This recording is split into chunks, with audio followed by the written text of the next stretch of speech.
I was looking for a car to buy for my son for his 18th birthday. I was searching all the typical car websites, cars.com, eBay Motors. They were all overpriced as expected. Craigslist was the only place to find an actual deal. About a week into my search, I found an '03 Toyota Camry. It had 67,000 miles, no accidents, no damage, and good condition for only $3,500.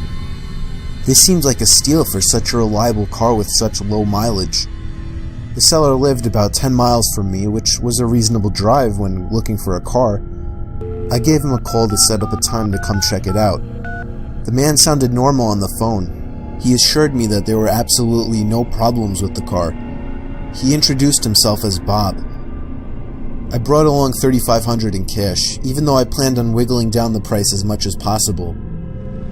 I pulled up the dirt road to Bob's property about 15 minutes early. It was a tiny little house with a decent-sized property, only because it was a bit far from the nearest neighbors. The garage was open, so I walked over to see if anybody was inside, but except for an unusual amount of car parts, it was empty. The car was nowhere in sight. The only car on the property was an old pickup truck. I went over to the front door to check the house numbers. It was the right address.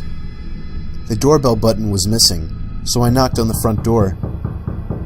I knocked for exactly 5 minutes before deciding to give the man a call. So I dialed his number and I heard the sound of a cell phone ringing from inside the house. I was extremely confused at this point. Now I knew I had the right house. I didn't understand why, if he was home, why he wasn't answering. I decided I had to take a peek through one of the windows to see if anybody was inside. Peering through the glass, I couldn't really see much as it was pretty dark inside the house. I saw a very old-fashioned dining room set, but across from that, I saw somebody standing at the back door of the house, staring outside.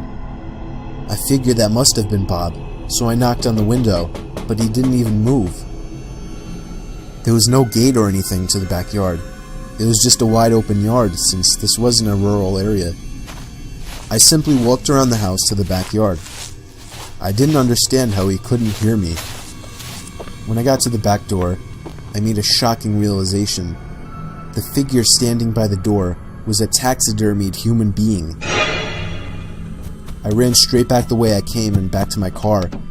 I looked up one last time before driving off.